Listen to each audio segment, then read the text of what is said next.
খবরের কাগজটা হতাশ ভাবে আমার কোলের ওপর ফেলে দিয়ে ব্যোমকেশ বলল, না, কোথাও কিছু নেই, একেবারে ফাঁকা। এর চেয়ে কাগজওয়ালারা সাদা কাগজ বের করলেই পারে, তাতে ছাপার খরচটা অন্তত বেঁচে যায়। আমি খোঁচা দিয়ে বললাম, বিজ্ঞাপনেও কিছু পেলে না? বলো কি, তোমার মতে তো দুনিয়ার যত কিছু খবর সব ওই বিজ্ঞাপন স্তম্ভের মধ্যেই ঠাসা আছে। না, বিজ্ঞাপনেও কিছু নেই। একটা লোক বিধবা বিয়ে করতে চায় বলে বিজ্ঞাপন দিয়েছে। এবার কুমারী ছেড়ে বিধবা বিয়ে করবার জন্যই গোঁ ধরেছে কেন, এটা তো ঠিক বোঝা গেল না। নিশ্চয়ই কোনো বদমতলব আছে। তা তো বটেই। আর কিছু? আর একটা বীমা কোম্পানি মহা ঘটা করে বিজ্ঞাপন দিয়েছে যে তারা স্বামী স্ত্রীর জীবন একসঙ্গে বীমা করবে এবং জোড়ার মধ্যে একটাকে কোনো রকমে পটল তোলাতে পারলেই অন্যজন টাকা পাবে। এইসব বীমা কোম্পানি এমন করে তুলেছে যে মরেও সুখ নেই। কেন, এর মধ্যেও বদমতলব আছে নাকি? বীমা কোম্পানি নিজের স্বার্থ না থাকতে পারে, কিন্তু অন্যের মনে দুর্বুদ্ধি জাগিয়ে তোলাও সৎকার্য নয়। এটার মানেটা কি? ব্যোমকেশ উত্তর দিল না। দীর্ঘশ্বাস ফেলে টেবিলের উপর একটা পা তুলে দিল। তারপর কড়িকাঠের দিকে অনুযোগপূর্ণ দৃষ্টিতে তাকিয়ে নীরবে ধোঁয়া ছাড়তে লাগল। আমি আর তাকে প্রশ্ন না করে খবরের কাগজ খুললাম। এই সময় চারিদিকে সভা সমিতি ও অধিবেশনে ধুম পড়ে যায়। এবারেও তার ব্যতিক্রম হয়নি। দেখলাম কলকাতাতেই গোটা পাঁচেক বড় বড় সভা চলছে। তাছাড়া দিল্লিতে নিখিল ভারতীয় বিজ্ঞান সভার অধিবেশন চলছে। নিরুৎসুকভাবে বিজ্ঞান কংগ্রেসের বিবরণ পড়তে পড়তে একটা নাম দৃষ্টি আকর্ষণ করল। ইনি কলকাতার একজন খ্যাতনামা প্রফেসর ও বিজ্ঞান গবেষক, নাম দেব কুমার সরকার। বিজ্ঞান সভায় ইনি সুদীর্ঘ বক্তৃতা দিয়েছেন। অবশ্য ইনি ছাড়া অন্য কোনো বাঙালি যে বক্তৃতা দেননি এমন নয়, অনেকেই দিয়েছেন। কিন্তু বিশেষ করে দেবকুমার বাবুর নামটা চোখে পড়বার কারণ কলকাতায় তিনি আমাদের প্রতিবেশী। আমাদের বাড়ির কয়েকটা বাড়ির পরেই গলির মুখে তার বাড়ি। তার সঙ্গে আমাদের আলাপ ছিল না, কিন্তু তার পুত্র হাবুলের সঙ্গে পরিচয় থাকার ফলে নেপথ্যে থেকেই তার সঙ্গে আমরা ঘনিষ্ঠ হয়ে পড়েছিলাম। দেবকুমার বাবুর ছেলে হাবুল কিছুদিন থেকেই ব্যোমকেশের ভক্ত হয়ে পড়েছিল। ছোকরার বয়স 18-19, কলেজে সেকেন্ড কিংবা থার্ড ইয়ারে পড়ে। ভালো মানুষ ছেলে, আমাদের সামনে বেশি কথা বলতে পারত না। অবাকভাবে ব্যোমকেশের মুখের দিকে তাকিয়ে থাকত। ব্যোমকেশ মৃদু হেসে এই অস্ফুটবাক ভক্তের পূজা গ্রহণ করত। কখনো চা খাওয়ার নিমন্ত্রণ করলে হাবুল একেবারে কৃতার্থ হয়ে যেত। এই হাবুলের বাবা কি ধরনের বক্তৃতা দিয়েছেন জানবার জন্য একটু কৌতূহল হলো। ব্যোমকেশকে বললাম, ওহে, হাবুলের বাবা দেবকুমার বাবু বক্তৃতা দিয়েছেন, শোনো। ব্যোমকেশ কড়িকাঠ থেকে চোখ নামালো না, বিশেষ ঔৎসুক্য প্রকাশ করল না। আমি পড়তে আরম্ভ করলাম। এ কথা সত্য যে জ্ঞান বিজ্ঞানের সাহায্য ব্যতীত কোনো জাতি বড় হইতে পারে নাই। অনেকের ধারণা এইরূপ যে ভারতবাসী বৈজ্ঞানিক গবেষণায় পরান্মুখ এবং তাহাদের উদ্ভাবনী শক্তি নাই। এই জন্যই ভারত পরনির্ভর ও পরাধীন হইয়া আছে। এই ধারণা যে সম্পূর্ণ ভ্রমাত্মক, ভারতের গরিমাময় অতীত তাহার প্রমাণ। নব্য বিজ্ঞানের যাহা বীজ মন্ত্র, তাহা যে ভারতেই প্রথম আবিষ্কৃত হইয়াছিল, তাহা সুধী সমাজে উল্লেখ করা বাহুল্য মাত্র। কিন্তু এই কথা অস্বীকার করিবার উপায় নাই যে বর্তমানে আমাদের এই অসামান্য উদ্ভাবনী প্রতিভা নিস্তেজ ও ম্রিয়মান হইয়া পড়িয়াছে। ইহার কারণ কি? পুরাকালে আচার্য ও ঋষিগণ রাজ অনুগ্রহের আওতায় বসিয়া সাধনা করিতেন। অর্থচিন্তা তাহাদের ছিল না। সাধনার সাফল্যের জন্য যাহা কিছু প্রয়োজন হইত, রাজকোষের অসীম ঐশ্বর্য তৎক্ষণাৎ তাহা যোগাইয়া দিত। কিন্তু বর্তমান ভারতীয় বৈজ্ঞানিকের অবস্থা কিরূপ? রাজা বৈজ্ঞানিক গবেষণার পরিপোষক নহেন। ধনী ব্যক্তিরাও জ্ঞান বিজ্ঞানের প্রসারের জন্য অর্থ ব্যয় করিতে কুণ্ঠিত। কয়েকটি বিশ্ববিদ্যালয়ের পরিমিত আয়োজনের উপর নির্ভর করিয়া উঞ্চবৃত্তির সাহায্যে আমাদের সাধনায় প্রবৃত্ত হইতে হয়, ফলে আমাদের সিদ্ধিও তদুপযুক্ত হইয়া থাকে। তবু আমি গর্ব করিয়া বলিতে পারি, যদি আমরা অর্থের অভাবে পীড়িত না হইয়া অকুণ্ঠ চিত্তে সাধনা করিতে পারিতাম, তাহা হইলে আমরা জগতের কোন জাতির নিকটেই ন্যূন হইয়া থাকিতাম না। কিন্তু হায়, অর্থ নাই। তবু এই দৈন্য নির্জিত অবস্থাতে আমরা যাহা করিয়াছি তাহা নিন্দার বিষয় নহে, শ্লাঘার বিষয়। আমাদের ক্ষুদ্র ক্ষুদ্র ল্যাবরেটরিতে যে সকল আবিষ্ক্রিয়া মাঝে মাঝে অতর্কিতে আবির্ভূত হইয়া আবিষ্কর্তাকে বিস্ময়ে অভিভূত করিয়া ফেলিতেছে, কে তাহার সংবাদ রাখে? আবিষ্কারক নিজে গোপন আবিষ্কার সযত্নে বুকে লুকাইয়া নীরবে আরো অধিক জ্ঞানের সন্ধানে ঘুরিতেছে, কিন্তু সে একাকী, তাহাকে সাহায্য করিবার কেহ নাই। বরঞ্চ সর্বদাই ভয় অন্য কেহ তাহার আবিষ্কার কণিকার সন্ধান পাইলে তৎক্ষণাৎ তাহা আত্মসাৎ করিবে। তাই বলিতেছি, অর্থ চাই, সহানুভূতি চাই, গবেষণা করিবার অবাধ অফুরন্ত উপকরণ চাই। থামো। কি হলো? চাই চাই চাই আর আস্ফালন ভাল লাগে না। বিষের সঙ্গে খোঁজ নেই, কুলোপানা চক্কর। আরে এই তো মজা। মানুষ নিজের অক্ষমতার একটা না একটা সাফাই সর্বদাই তৈরি করে রাখে। আমাদের দেশের আচার্যরাও তো ব্যতিক্রম নয়। দেবকুমার বাবুর লেকচার পড়লেই তো বোঝা যায়। হাবুল ছোকরা দেখতে হাবাগোবা ভালো মানুষ হলেও ভেতরে ভেতরে বেশ বুদ্ধিমান। তার বাবা হয়ে দেবকুমার বাবু এমন ইয়ের মতো আদি অন্তহীন বক্তৃতা দিয়ে বেড়ান কেন, এটাই আশ্চর্য। বুদ্ধিমান ছেলের বাবা হলেই যে বুদ্ধিমান হতে হবে এমন তো কোনো কথা নেই। দেবকুমার বাবুকে তুমি দেখেছো? ঠিক বলতে পারি না। তাকে দেখবার দুর্নিবার আকাঙ্ক্ষা কখনো প্রাণে জাগেনি, তবে শুনেছি তিনি দ্বিতীয় পক্ষে বিবাহ করেছেন। নির্বুদ্ধিতার এর চেয়ে বড় প্রমাণ আর কি থাকতে পারে? ব্যোমকেশ ক্লান্তভাবে চোখ বন্ধ করল। ঘড়িতে 8:30 বাজে। বসে বসে আর কি করব ভেবে না পেয়ে শেষে পুঁটিরামকে আর এক দফা চা ফরমাস করব ভাবছি, এমন সময় ব্যোমকেশ হঠাৎ সোজা হয়ে উঠে বসল। সিঁড়িতে কার পায়ের শব্দ শোনা যাচ্ছে। হাবুল। তার আবার কি হলো? বড্ড তাড়াতাড়ি আসছে। কয়েক মুহূর্ত পরেই হাবুল সজোরে দরজা ঠেলে ঘরে ঢুকে পড়ল। তার চুল উস্কো খুস্কো, চোখ দুটো যেন ভয়ে ও অভাবনীয় আকস্মিক দুর্ঘটনার আঘাতে ঠিকরে বেরিয়ে আসছে। কি হে হাবুল, কি হয়েছে? হাবুলের পাগলের মতো দৃষ্টি কিন্তু ব্যোমকেশের উপর নিবদ্ধ ছিল। আমার প্রশ্ন যেন সে শুনতেই পেল না। টলতে টলতে ব্যোমকেশের সামনে গিয়ে দাঁড়িয়ে বলল, ব্যোমকেশ দা, সর্বনাশ হয়ে গেছে। আমার বোন রেখা রেখা হঠাৎ মরে গিয়েছে। ব্যোমকেশ দা, রেখা নেই। ব্যোমকেশ হাবুলকে হাত ধরে একটা চেয়ারে বসিয়ে দিল। কিছুক্ষণ তাকে শান্ত করা গেল না। সে অসহায় ভাবে কাঁদতে লাগল। মিনিট 5 পরে অপেক্ষাকৃত সুস্থির হলে হাবুল ব্যাপারটা খুলে বলল, দেবকুমার বাবু কয়েকদিন হলো দিল্লি গেছেন। বাড়িতে হাবুল, তার ছোট বোন রেখা ও তাদের সৎমা আছেন। আজ সকালে উঠে হাবুল যথারীতি নিজের তেতলা নিভৃত ঘরে পড়তে বসেছিল। 8টা বেজে যাবার পর নিচে হঠাৎ সৎমার কণ্ঠে ভীষণ চিৎকার শুনে তাড়াতাড়ি নেমে এলো। দেখল সৎমা রান্নাঘরের সামনে দাঁড়িয়ে ঊর্ধ্বস্বরে প্রলাপ বকছেন। তার প্রলাপের কোনো অর্থ বুঝতে না পেরে হাবুল রান্নাঘরে প্রবেশ করে দেখল তার বোন রেখা উনুনের সামনে হাঁটু গেড়ে বসে আছে। কি হয়েছে জানবার জন্য হাবুল তাকে প্রশ্ন করল, কিন্তু রেখা উত্তর দিল না। তখন তার গায়ে হাত দিয়ে নাড়া দিতেই হাবুল বুঝল রেখা নেই। তার গা বরফের মতো ঠান্ডা, হাত পা ক্রমশ শক্ত হয়ে আসছে।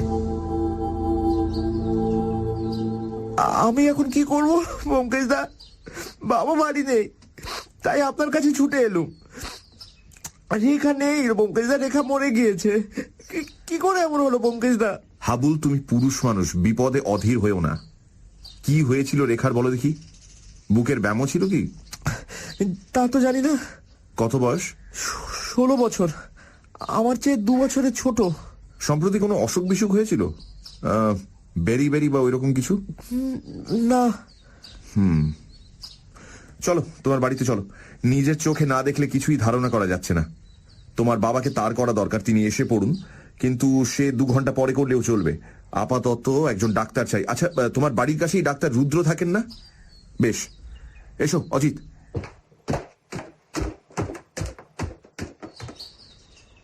কয়েক মিনিট পরে দেবকুমার বাবুর বাড়ির সামনে উপস্থিত হলাম।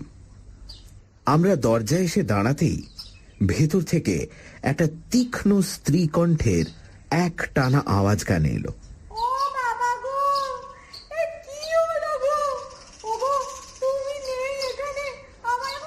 কণ্ঠস্বরে উদ্বেগ ও আশঙ্কার চিহ্ন পূর্ণ মাত্রায় থাকলেও শোকের লক্ষণ বিশেষ পাওয়া গেল না। বুঝলাম বিমাতা বিলাপ করছেন। একটা বৃদ্ধ গোছের ভৃত্য কিংকর্তব্য বিমূঢ়ের মতো বাইরে দাঁড়িয়েছিল। ব্যোমকেশ তাকে বলল, তুমি এ বাড়ির চাকর? যাও, ওই বাড়ি থেকে ডাক্তারবাবুকে ডেকে নিয়ে এসো। চাকরটা একটা কিছু করবার সুযোগ পেয়ে দ্রুত প্রস্থান করল। হাবুলকে সঙ্গে নিয়ে আমরা ভেতরে প্রবেশ করলাম। যার কণ্ঠস্বর বাইরে থেকে শুনতে পাচ্ছিলাম, তিনি ওপরে উঠবার সিঁড়ির মুখে দাঁড়িয়ে একাকী অনর্গল বকে চলেছেন। আমি জানতাম এরকম কিছু একটা হবে। সবই তো আমার দোষ। কি নেই বাবা, বাড়ির কর্তা নেই, সব দোষ তো এখন আমারই। আমার মরণ হয় না কেন গো? সব ছেলে মেয়ে নিয়ে কি অশান্তি, একটু কিছু মানে শান্তি পাবো না। আমি আগেই বুঝেছিলাম এই সংসারে শান্তি থাকবে না গো। যতই চেষ্টা করো এই সংসারে শান্তি থাকার নয়। আমাদের পায়ের শব্দে তিনি চমকে আমাদের দিকে তাকালেন। দুজন অপরিচিত লোককে হাবুলের সঙ্গে দেখে তিনি মাথার ওপর আঁচলটা টেনে তাড়াতাড়ি ওপরে উঠে গেলেন। আমি মুহূর্তের জন্য তার মুখটি দেখতে পেয়েছিলাম। আমার মনে হলো তার লাল চোখের ভেতরে একটা ত্রাস মিশ্রিত বিরক্তির ছায়া দেখা দিয়েই আঁচলের আড়ালে ঢাকা পড়ে গেল। আমার মা। বুঝেছি। রান্নাঘর কোনটা? হাবুল আঙুল দিয়ে দেখিয়ে দিল। জুতো খুলে আমরা রান্নাঘরে প্রবেশ করলাম। ঘরটা প্রায় অন্ধকার, আলো প্রবেশের কোনো পথ নেই। হাবুল দরজার পাশে হাত বাড়িয়ে সুইচ টিপতেই একটা ধোঁয়াটে বৈদ্যুতিক বাল্ব জ্বলে উঠল। তখন ঘরের ভেতরটা ভালো করে দেখতে পেলাম। দরজার অপর দিকে দেয়ালে সংলগ্ন পাশাপাশি দুটি কয়লার উনুন, তাতে ভাঙা পাথুরে কয়লা স্তূপ করা রয়েছে, কিন্তু আগুন নেই।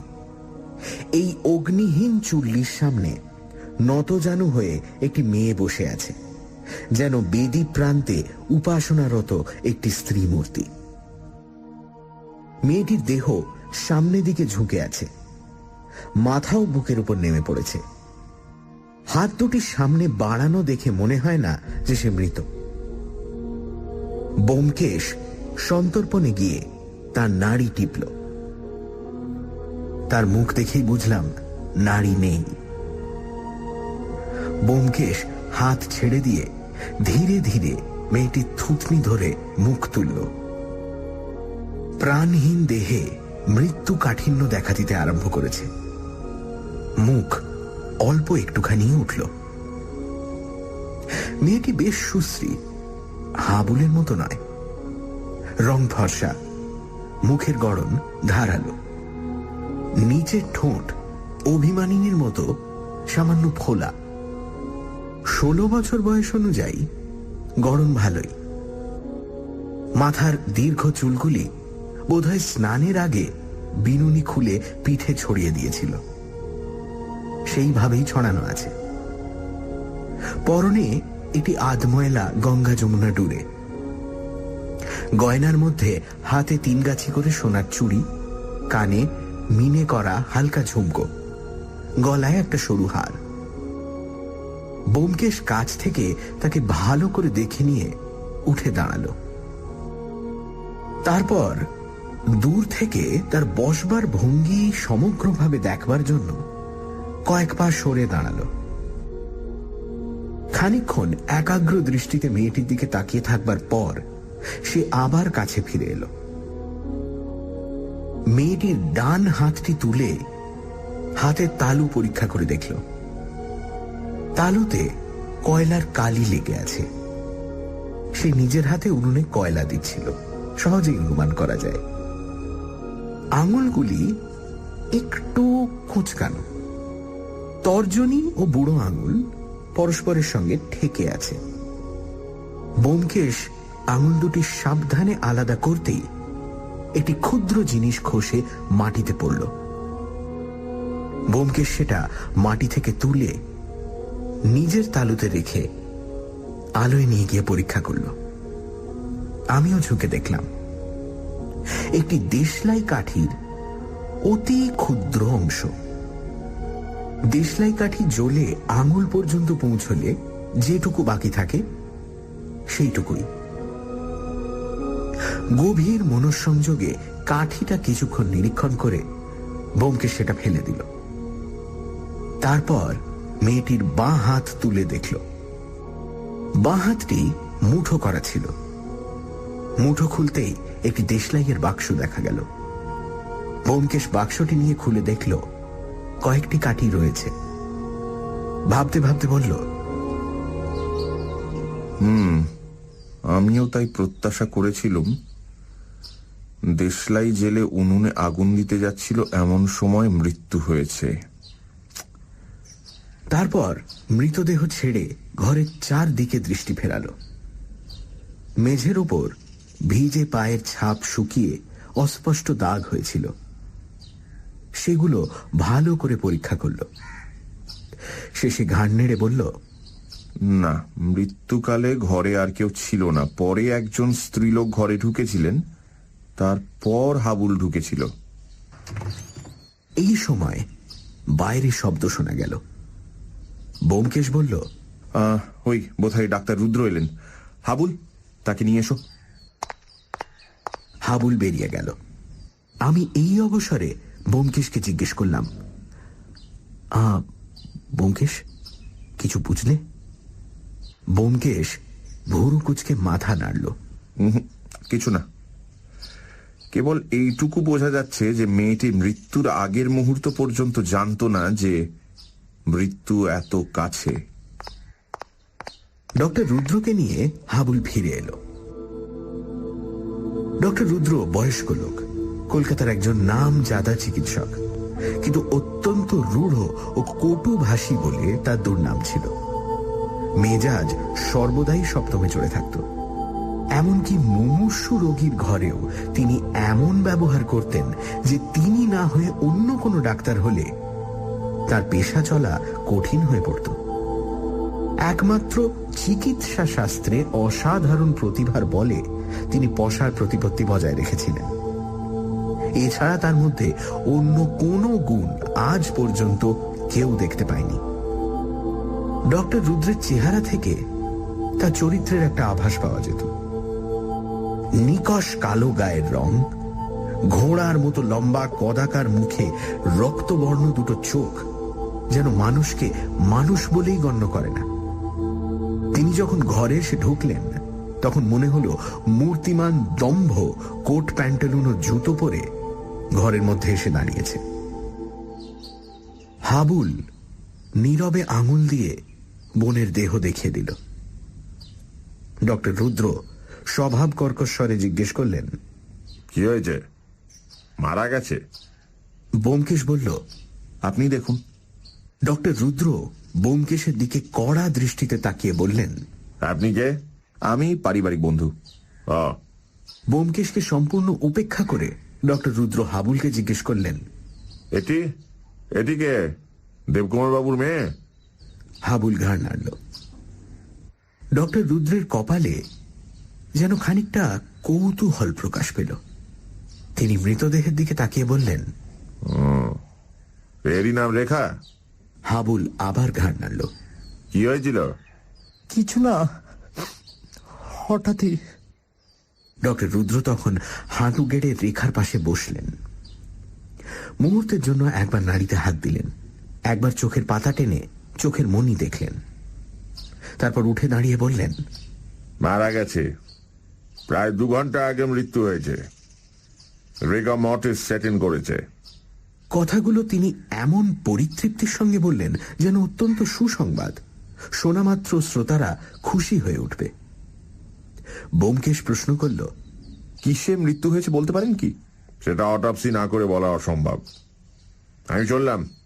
আমার ভিজিট 32 টাকা বাড়িতে পাঠিয়ে দিও, আর পুলিশে খবর দেওয়া দরকার।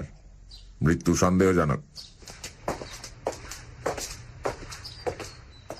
বলে ডক্টর রুদ্র প্রস্থান করলেন। সানডে সাসপেন্সে আজ ব্যোমকেশ কাহিনী অগ্নিবাণ। শীতকালটা বেশ অলসভাবেই কাটছিল ব্যোমকেশ আর অজিতের। হঠাৎই তাদের পাড়ারই এক ছেলে হাবুল ছুটে আসে। হাবুল ব্যোমকেশের একান্ত ভক্ত। তার বাবা দেবকুমার বাবু একজন নামী সায়েন্টিস্ট। হাবুল বলে তার বোন রেখা আজ সকালে হঠাৎ মারা গেছে। মৃতদেহটা পরীক্ষা করে ব্যোমকেশ। উনুনের সামনে মাথা নিচু করে পড়ে রয়েছে রেখা। তার ডান হাতে ধরা একটি পোড়া দেশলাইয়ের কাঠি। তারপর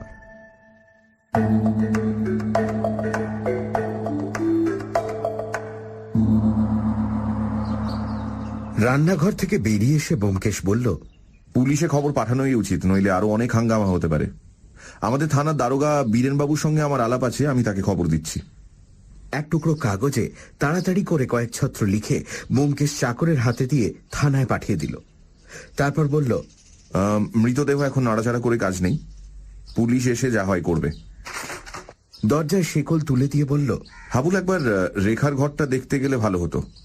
ভারী গলায় আসুন বলে হাবুল আমাদের ওপরে নিয়ে গেল।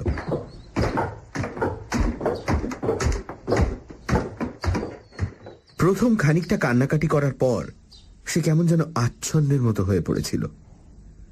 যে যা বলছিল কলের পুতুলের মতো তাই করছিল। দোতলায় গোটা 3 ঘর। তার সর্বশেষেরটি রেখার, বাকি 2টি বোধ করি দেবকুমার বাবু ও তার গৃহিণীর শোয়ার ঘর। রেখার ঘরে প্রবেশ করে দেখলাম ঘরটা আয়তনে ক্ষুদ্র হলেও পরিপাটিভাবে গোছানো। আসবাব বেশি নেই, যে কটি রয়েছে বেশ পরিষ্কার পরিচ্ছন্ন। একধারে একখানা ছোট খাটের ওপর বিছানা, অপরদিকে জানলার ধারে লেখবার টেবিল, পাশে ছোট শেলফে 2 সারি বাংলা বই সাজানো। দেওয়ালে ব্র্যাকেটের ওপর একটা আয়না, তার নিচে চিরুনি, চুলের ফিতে, কাঁটা ইত্যাদি রয়েছে। ঘরটির সর্বত্র গৃহকর্মে সুনিপুণা ও শিক্ষিতা মেয়ের হাতের চিহ্ন যেন আঁকা রয়েছে। ব্যোমকেশ ঘরের এটা ওটা নেড়ে একবার চারিদিকে ঘুরে বেড়ালো, চুলের ফিতে ও কাঁটা নিয়ে পরীক্ষা করলো, তারপর জানলার ধারে গিয়ে দাঁড়ালো। জানলাটা ঠিক গলির ওপরেই। গলির অপর দিকে একটু পাশে ডক্টর রুদ্রের প্রকাণ্ড বাড়ি ও ডাক্তারখানা। বাড়ির খোলা ছাদ জানলা দিয়ে স্পষ্ট দেখা যায়। ব্যোমকেশ কিছুক্ষণ বাইরের দিকে তাকিয়ে রইল, তারপর ফিরে টেবিলে দেরাজ ধরে টানল। দেরাজে চাবি ছিল না, টান দিতেই খুলে গেল। দেখলাম তাতে বিশেষ কিছু নেই। 2-1টা খাতা, চিঠি লেখার প্যাড, সেন্টের শিশি, ছুঁচ সুতো এইসব রয়েছে। একটা শিশি তুলে নিয়ে ব্যোমকেশ দেখল ভেতরে কয়েকটা সাদা ট্যাবলেট রয়েছে। ব্যোমকেশ বলল, অ্যাসপিরিন? রেখা কি অ্যাসপিরিন খেত? হাবুল বলল, হ্যাঁ, মাঝে মাঝে ওর মাথা ধরতো। শিশি রেখে দিয়ে আবার ব্যোমকেশ চিন্তিতভাবে ঘরে পায়চারি শুরু করল। শেষে বিছানার সামনে এসে স্থির হয়ে দাঁড়ালো।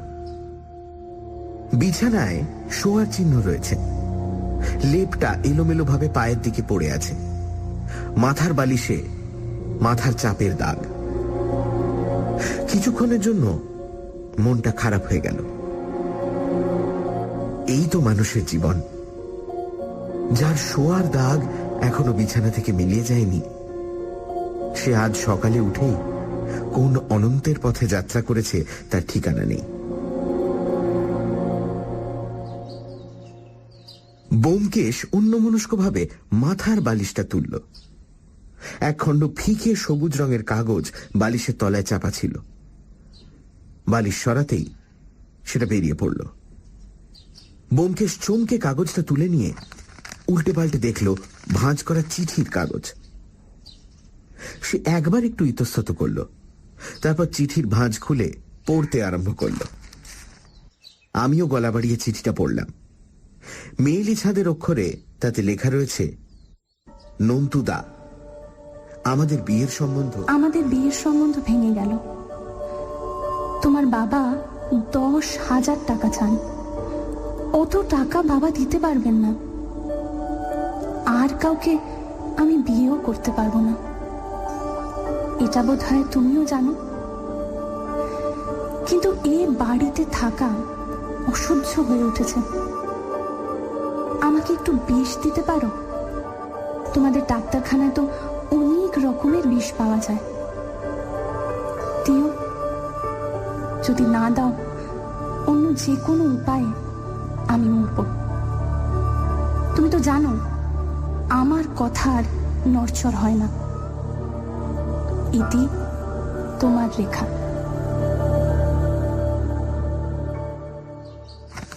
চিঠিটা পড়ে ব্যোমকেশ নীরবে হাবুলের হাতে দিল। হাবুল পড়ে আবার ঝরঝর করে কেঁদে ফেলল। কান্না ভেজা গলায় বলে উঠল, আমি আমি আমি জানতুম এই হবে। রেখা আত্মহত্যা করবে। নন্তুকে? নন্তুদা ডক্টর রুদ্রর ছেলে। রেখার সঙ্গে ওর বিয়ের সম্বন্ধও হয়েছিল। নন্তুদা বড় ভালো, কিন্তু ওই চামারটা 10,000 টাকা চেয়ে বাবাকে রাগিয়ে দিল। ব্যোমকেশ নিজের মুখের উপর দিয়ে একবার হাত চালিয়ে বলল, কিন্তু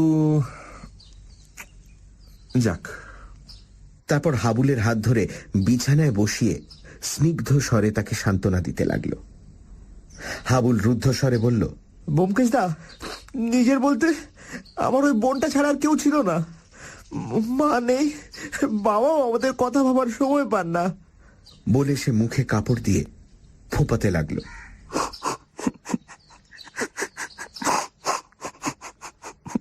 যা হোক, ব্যোমকেশের সান্ত্বনায় কিছুক্ষণ পরে সে অনেকটা শান্ত হল। তখন ব্যোমকেশ বলল, চলো, এখনই পুলিশ আসবে। তার আগে তোমার মাকে কিছু জিজ্ঞাসা করবার আছে। হাবুলের বিমাতা নিজের ঘরে ছিলেন। হাবুল গিয়ে ব্যোমকেশের আবেদন জানালো। তিনি আর ঘোমটা টেনে দরজার পাশে এসে দাঁড়ালেন।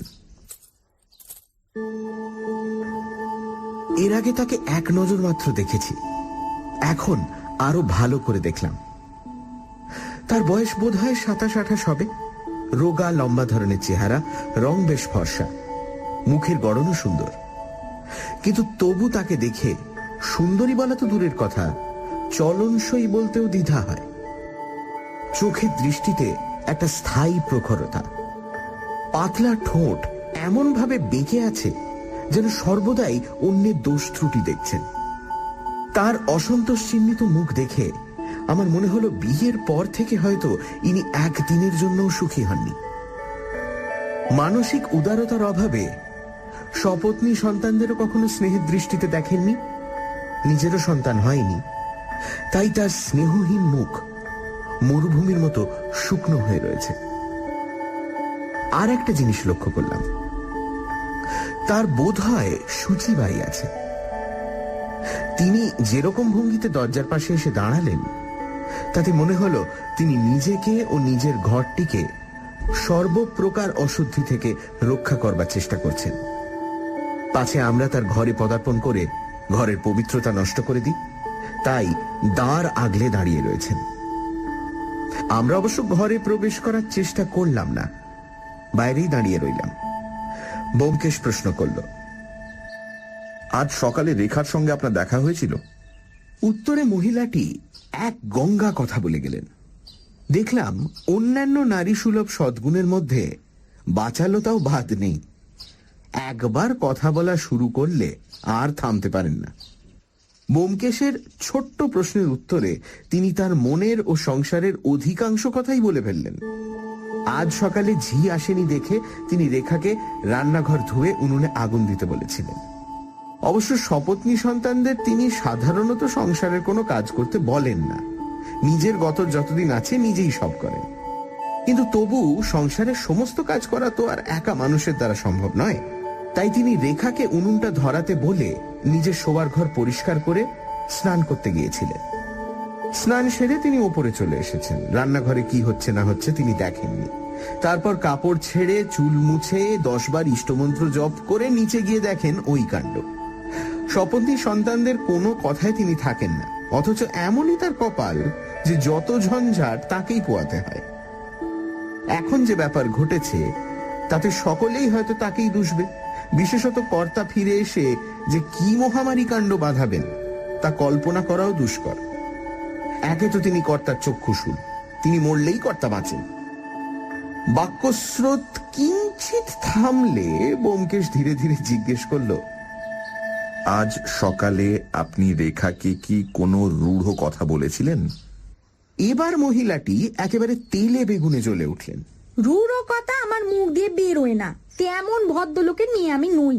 এ বাড়িতে ঢুকে অব্দি সতীন পো সতীন ঝিমিয়ে ঘর করছি, কিন্তু কেউ বলুক দেখি যে একটা কড়া কথা আমার মুখ দিয়ে বেরিয়েছে। তবে আজ সকালে রেখাকে উনুন ধরাতে পাঠালুম।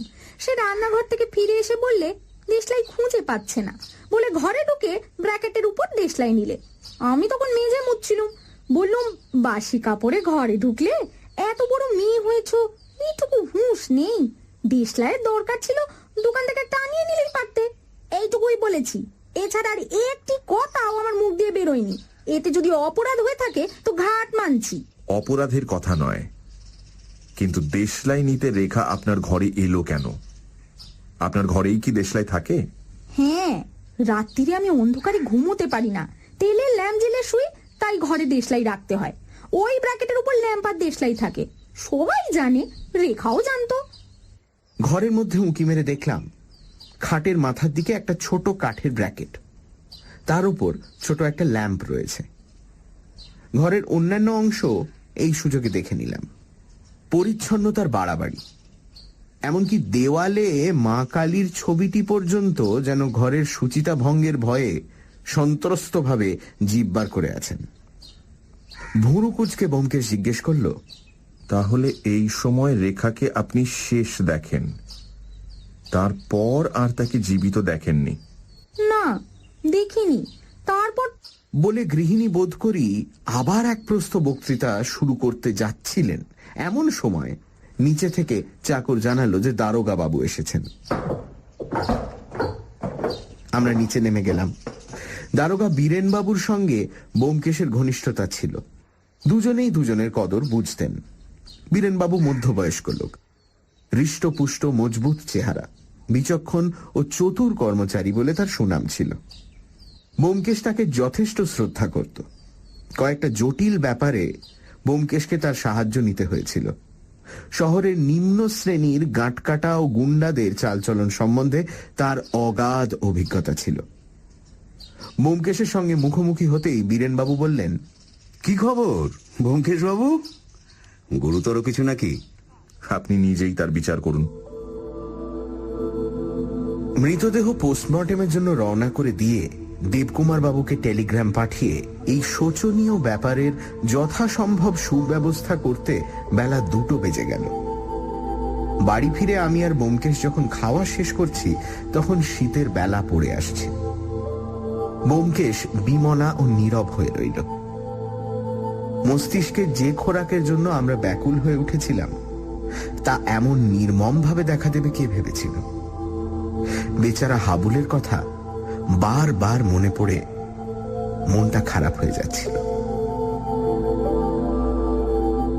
ক্রমে সন্ধ্যা হয়ে গেল।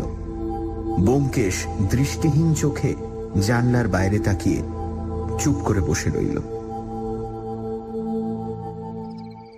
আমি জিজ্ঞেস করলাম, আত্মহত্যাই তাহলে? কি বলো? ব্যোমকেশ চমকে উঠল। হ্যাঁ, ও রেখার কথা বলছো? তোমার কি মনে হয়? যদিও মন সম্পূর্ণ সংশয়মুক্ত ছিল না, তবু বললাম, আত্মহত্যা ছাড়া আর কি হতে পারে? চিঠি থেকেও তো ওর অভিপ্রায় বেশ বোঝাই যাচ্ছে। তা যাচ্ছে। আচ্ছা, কি উপায়ে আত্মহত্যা করেছে তুমি মনে করো? বিষ খেয়ে, সে কথাও তো চিঠিতেই আছে আছে আছে কিন্তু বিষ পাবার আগেই বিষ খেয়ে আত্মহত্যা কি করে হতে পারে আমি ভেবে পাচ্ছি না। চিঠিতে রেখা বিষ চেয়েছিল, কিন্তু চিঠি যখন যথাস্থানে পৌঁছয়নি, লেখিকার বালিশের তলাতেই থেকে গিয়েছিল, তখন বিষ এলো কোত্থেকে? আমি বললাম, চিঠিতে আছে সে বিষ না পেলে অন্য কোনো উপায়ে। কিন্তু চিঠি পাঠাবার আগেই সে অন্য উপায় অবলম্বন করবে, এটা তুমি সম্ভব মনে করো? আমি নিরুত্তর রইলাম। কিছুক্ষণ পরে ব্যোমকেশ বলল, তাছাড়া উনুন জ্বালতে জ্বালতে কেউ আত্মহত্যা করে না। রেখার মৃত্যু এসেছিল অকস্মাৎ, নির্মেঘ আকাশ থেকে বিদ্যুতের মতন। এত ক্ষিপ্ত, এমন অমোঘ এই মৃত্যুবান যে সে একটু নড়বার অবকাশ পায়নি। দেশলাইয়ের কাঠি হাতেই পুড়ে ছাই হয়ে গেছে। কি করে এমন মৃত্যু সম্ভব হলো? সেইটাই তো বুঝতে পারছি না। জানি তো বিষের মধ্যে এক হাইড্রোসায়ানিক অ্যাসিড ছাড়া এত ভয়ঙ্কর শক্তি তো আর কারণ নেই।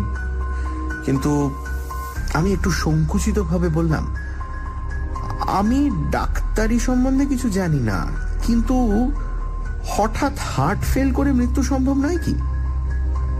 ব্যোমকেশ ভাবতে ভাবতে বলল, ওই সম্ভাবনাটাই দেখছি ক্রমশ প্রবল হয়ে উঠছে।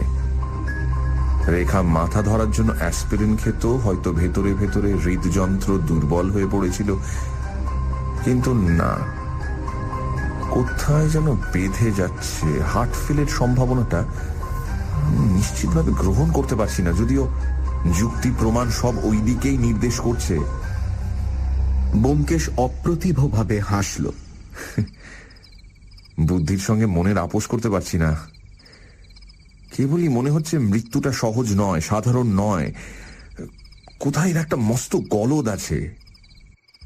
কিন্তু যাক, এখন মিথ্যে মাথা গরম করে লাভ নেই। কাল ডাক্তারের রিপোর্ট পেলেই সব বোঝা যাবে। ঘর অন্ধকার হয়ে গেছিল। ব্যোমকেশ উঠে আলো জ্বালল। এই সময় বাইরের দরজায় আস্তে আস্তে টোকা মারার শব্দ হলো। সিঁড়িতে পায়ের শব্দ শোনা যায়নি। ব্যোমকেশ বিস্মিতভাবে ভুরু কুঁচকে বলল, কে? ভেতরে এসো। একটি অপরিচিত যুবক নিঃশব্দে প্রবেশ করল। বলিষ্ঠ, সুশ্রী চেহারা, কিন্তু শুকনো বিবর্ণ মুখে ট্র্যাজেডির ছায়া পড়েছে। পায়ে রাবার সোলের জুতো ছিল বলেই তার পায়ের আওয়াজ আমরা শুনতে পাইনি। সে কয়েক পা এগিয়ে অনিশ্চিতভাবে দাঁড়িয়ে রইল। আমার নাম মনমথনাথ রুদ্র। ব্যোমকেশ তার আপাদমস্তক দেখে নিয়ে বলল, আপনি নন্দবাবু, আসুন, বলে একটা চেয়ার দেখিয়ে দিল। চেয়ারে বসে পড়ে যুবক থেমে থেমে বলল, আপনি আমাকে চেনেন? ব্যোমকেশ টেবিলের সামনে বসে বলল, সম্প্রতি আপনার নাম জানবার সুযোগ হয়েছে।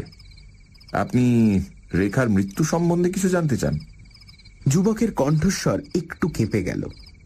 সে বলল, হ্যাঁ, কি করে তার মৃত্যু হলো ব্যোমকেশবাবু? তা তো এখনো জানা যায়নি। অস্বাভাবিক উজ্জ্বল চোখ ব্যোমকেশের মুখের ওপর রেখে মনমথ বলল, আপনার কি সন্দেহ সে আত্মহত্যা করেছে? সম্ভব নয়। তবে কি কেউ তাকে? এখনো জোর করে কিছু বলা যায় না। দু হাতে মুখ ঢেকে মনমথ কিছুক্ষণ বসে রইল। তারপর মুখ তুলে অস্পষ্ট স্বরে বলল, আপনারা হয়তো শুনেছেন রেখার সঙ্গে আমার। শুনেছি। মনমথ এতক্ষণ জোর করে সংযম রক্ষা করছিল, এবার ভেঙে পড়ল। ছেলেবেলা থেকে তাকে ভালোবাসতাম। যখন রেখার 6 বছর বয়স, আমি ওদের বাড়িতে খেলা করতে যেতাম তখন থেকে। তারপর যখন বিয়ের সম্বন্ধ হলো, তখন বাবা এমন এক শর্ত দিলেন যে বিয়ে ভেঙে গেল। তবু আমি ঠিক করেছিলাম বাবার মতের বিরুদ্ধে গিয়ে বিয়ে করব। এই নিয়ে বাবার সাথে তুমুল ঝগড়া হয়। বাবা বললেন বাড়ি থেকে দূর করে দেবেন। তবু আমি। বাবার সঙ্গে আপনার কখন ঝগড়া হয়েছিল? কাল দুপুরবেলা। আমি বলেছিলাম রেখাকে ছাড়া আর আমি কাউকে বিয়ে করব না। তখন কি জানতো যে রেখা? কিন্তু কেন এমন হলো ব্যোমকেশ বাবু? রেখাকে প্রাণে মেরে কার কি লাভ হলো? ব্যোমকেশ একটা পেন্সিল নিয়ে টেবিলের ওপর হিজিবিজি কাটছিল। মুখ না তুলেই বলল, আপনার বাবার কিছু লাভ হতে পারে। মন্মথ চমকে দাঁড়িয়ে উঠল। বাবা? না না, আপনি কি বলছেন? বাবা? মন্মথ আর কোনো কথা না বলে তাড়াতাড়ি ঘর থেকে বেরিয়ে গেল। ব্যোমকেশের দিকে ফিরে দেখলাম সে গাঢ় মনঃসংযোগে টেবিলের ওপর হিজিবিজি কাটছে। সানডে সাসপেন্সে আজ ব্যোমকেশ কাহিনী অগ্নিবাণ। রেখার ঘরে একটা চিঠি খুঁজে পায় ব্যোমকেশ। ডক্টর রুদ্রর ছেলে মন্মথকে লেখা রেখার চিঠি। জানা যায় মন্মথর সাথে রেখার বিয়ে নাকি ডক্টর রুদ্র ভেঙে দিয়েছিলেন। সেদিন সন্ধেবেলায় মন্মথ আসে ব্যোমকেশের কাছে, বলে কাল দুপুরবেলা তার বাবার সাথে নাকি তার ঝগড়া হয়েছিল। বাবাকে সে জানিয়েছিল সে বিয়ে করলে রেখাকেই করবে। তারপর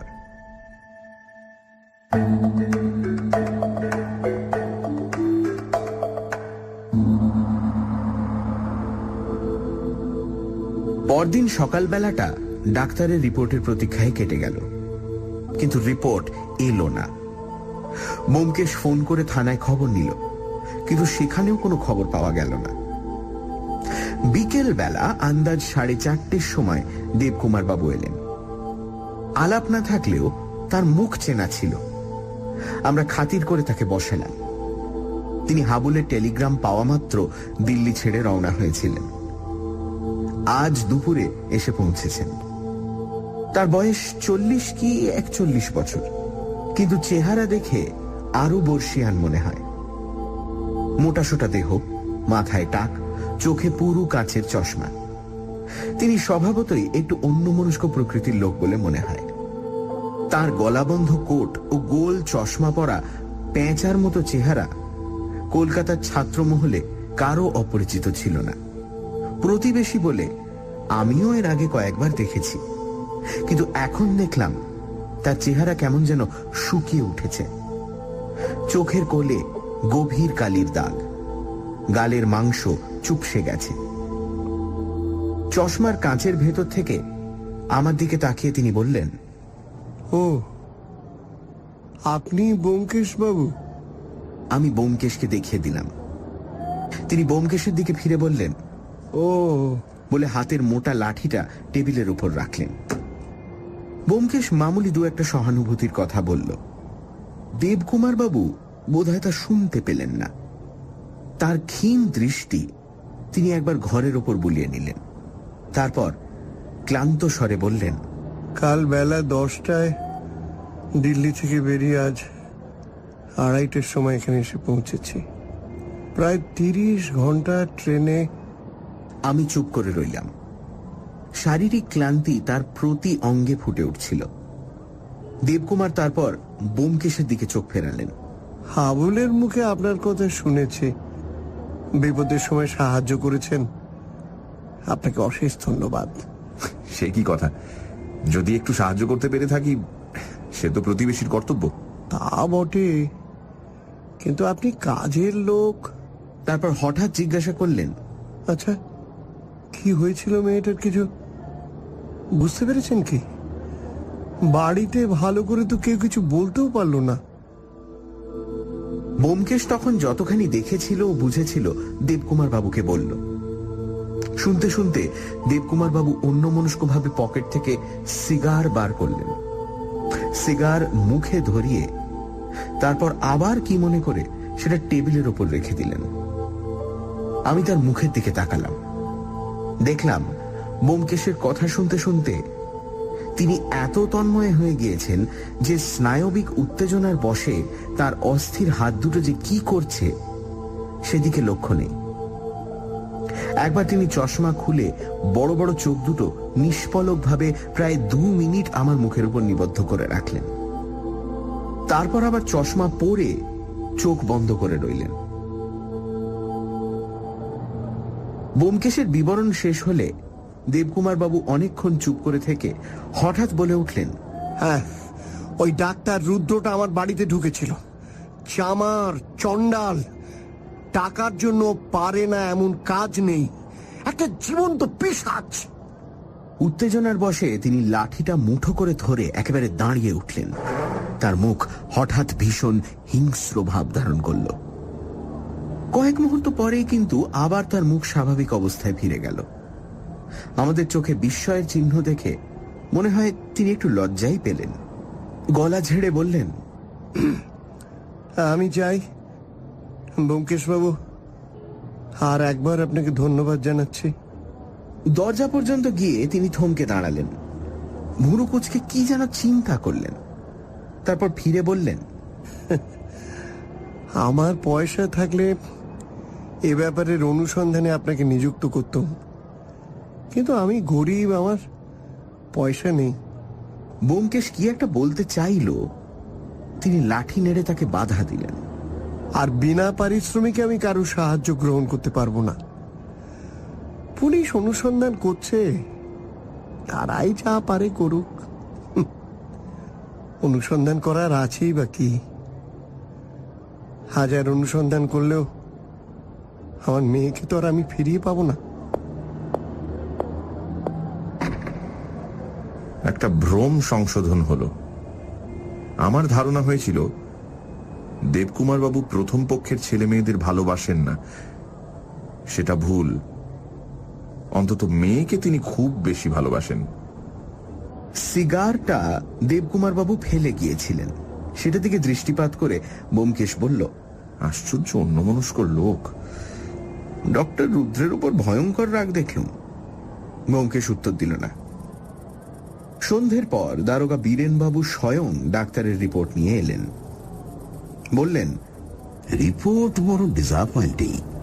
বারবার পরীক্ষা করেও মৃত্যুর কারণ ধরতে পারা যায়নি। রিপোর্ট পড়ে দেখলাম ডাক্তার লিখেছেন দেহের কোথাও কোনো ক্ষতচিহ্ন নেই, শরীরের অভ্যন্তরেও কোনো বিষ পাওয়া যায়নি। হৃদযন্ত্র সবল ও স্বাভাবিক, সুতরাং হৃদযন্ত্রের ক্রিয়া বন্ধ হওয়ার জন্য মৃত্যু হয়নি। যতদূর বুঝতে পারা যায় অকস্মাৎ স্নায়ুমণ্ডলীর পক্ষাঘাত হওয়ায় মৃত্যু ঘটেছে। কিন্তু কি করে স্নায়ুমণ্ডলীর পক্ষাঘাত ঘটল তা বলতে ডাক্তার অক্ষম। এরকম অদ্ভুত লক্ষণহীন মৃত্যু তিনি এর আগে কখনো দেখেননি। ব্যোমকেশ কাগজটা হাতে নিয়ে ভুরু কুঁচকে চিন্তিত মুখে বসে রইল। বীরেনবাবু বললেন, এ কেস অবশ্য করোনারের কোর্টে যাবে, সেখানে অজ্ঞাত কারণে মৃত্যু রায় বেরোবে। তারপর আমরা, অর্থাৎ পুলিশ, ইচ্ছে করলে অনুসন্ধান চালাতে পারি, আবার নাও চালাতে পারি। ব্যোমকেশবাবু, আপনি কি বলেন? এই রিপোর্টের পর অনুসন্ধান করলে কোনো ফল হবে কি? ফল হবে কিনা বলতে পারি না, কিন্তু অনুসন্ধান চালানো উচিত। কেন বলুন দেখি? আপনি কি কাউকে সন্দেহ করেন? ঠিক যে কোনো ব্যক্তি বিশেষকে সন্দেহ করি তা নয়, তবে আমার দৃঢ় বিশ্বাস এর মধ্যে গোলমাল আছে। আমারও তাই মনে হয়। আচ্ছা, দেবকুমার বাবুর স্ত্রীকে আপনার কিরকম মনে হলো? ব্যোমকেশ কিছুক্ষণ চুপ করে রইল, তারপর ধীরে ধীরে বলল, দেখুন, আমার মনে হয় ও পথে গেলে হবে না। এই মৃত্যু রহস্যের জট ছাড়াতে হলে সর্বপ্রথমে জানতে হবে কিভাবে মৃত্যু হয়েছিল। এটা যতক্ষণ না জানতে পারছেন ততক্ষণ একে ওকে সন্দেহ করে কোনো ফল হবে না। অবশ্য এই কথাও মনে রাখতে হবে যে মেয়েটির মৃত্যুর সময় তার সৎ মা ও সহোদর ভাই ছাড়া বাড়িতে আর কেউ ছিল না। কিন্তু তাই বলে আসল জিনিসটাকে দৃষ্টির বাইরে যেতে দিলে চলবে না।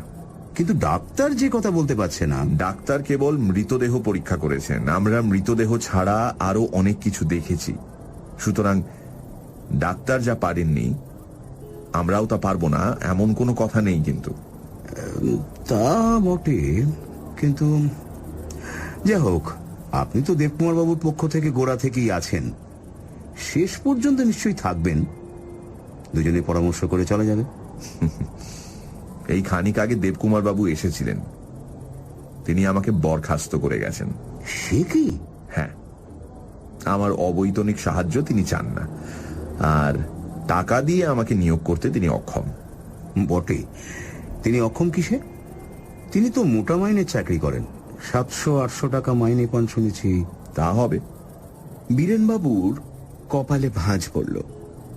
তিনি বললেন, দেবকুমার বাবুর আর্থিক অবস্থা সম্বন্ধে খোঁজ নিতে হচ্ছে, কিন্তু আপনার সাহায্য প্রত্যাখ্যান করবার কি কারণ থাকতে পারে? তিনি কাউকে আড়াল করবার চেষ্টা করছেন না তো? আমি হেসে ফেললাম।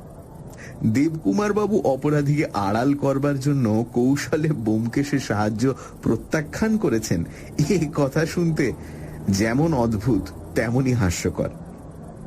বীরেনবাবু তীক্ষ্ণ স্বরে বললেন, হাসছেন যে?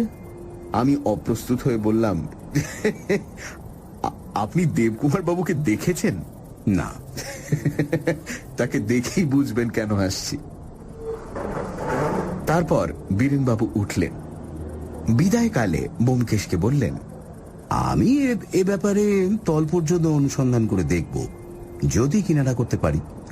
আপনি কিন্তু ছাড়া পাবেন না। দেবকুমার বাবু আপনাকে বরখাস্ত করেছেন বটে, কিন্তু দরকার হলে আমি আপনার কাছে আসবো, মনে রাখবেন। ব্যোমকেশ খুশি হয়ে বলল, সে তো খুব ভালো কথা। আমার যতদূর সাধ্য আপনাকে সাহায্য করব। হাবুলের সম্পর্কে এ ব্যাপারে আমার একটা ব্যক্তিগত আকর্ষণও রয়েছে। বেশ বেশ।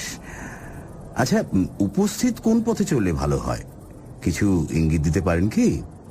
যা হোক একটা সূত্র ধরে কাজ আরম্ভ করতে হবে তো। ব্যোমকেশ একটু চিন্তা করে বলল, ডাক্তার রুদ্রর দিক থেকে কাজ আরম্ভ করুন। এই গোলক ধাঁধার সত্যিকার পথ হয়তো ওই দিকেই আছে। বীরেনবাবু চমকে তার দিকে তাকালেন। ও আচ্ছা, আসি। মাথা নিচু করে ভাবতে ভাবতে তিনি বেরিয়ে গেলেন।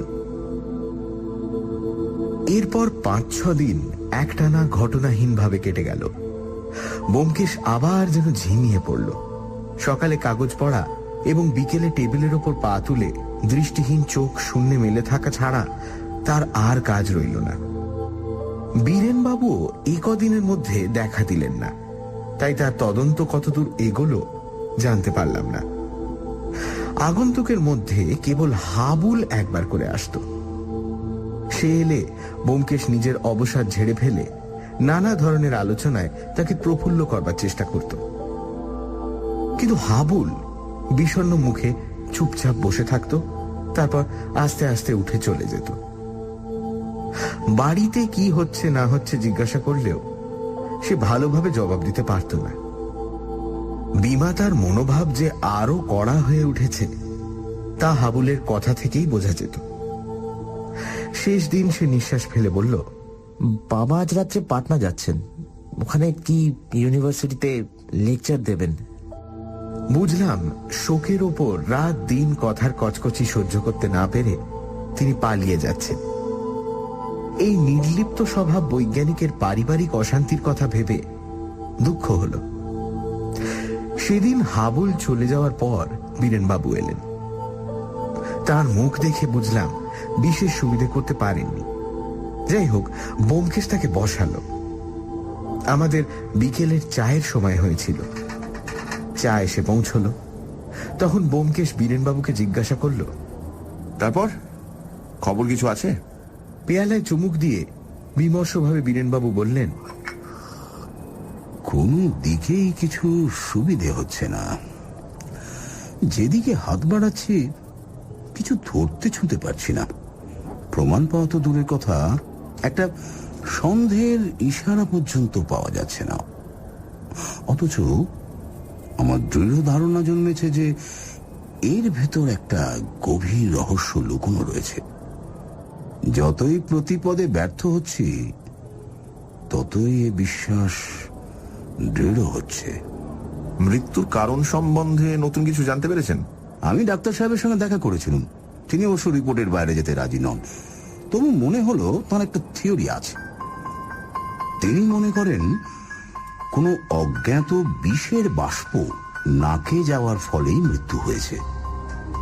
তিনি খুব অস্পষ্ট আবছাভাবে কথাটা বললেন বটে, তবে মনে হলো তার ওই বিশ্বাস। উনুন ধরাবার সময় মৃত্যু হয়েছিল, এ কথা ডাক্তারকে বলেছিলেন বুঝি? হ্যাঁ। যাক, আর এদিকে ডাক্তার রুদ্র সম্বন্ধে খোঁজ নিয়েছিলেন? হ্যাঁ, যতদূর জানতে পারলাম লোকটা নির্জলা পাষণ্ড আর অর্থপিশাচ। কয়েকজন টিটেনাস রোগীর ওপর নিজের আবিষ্কৃত ইঞ্জেকশন পরীক্ষা করতে গিয়ে তাদের সাবার করেছে, এই গুজবও শুনেছি।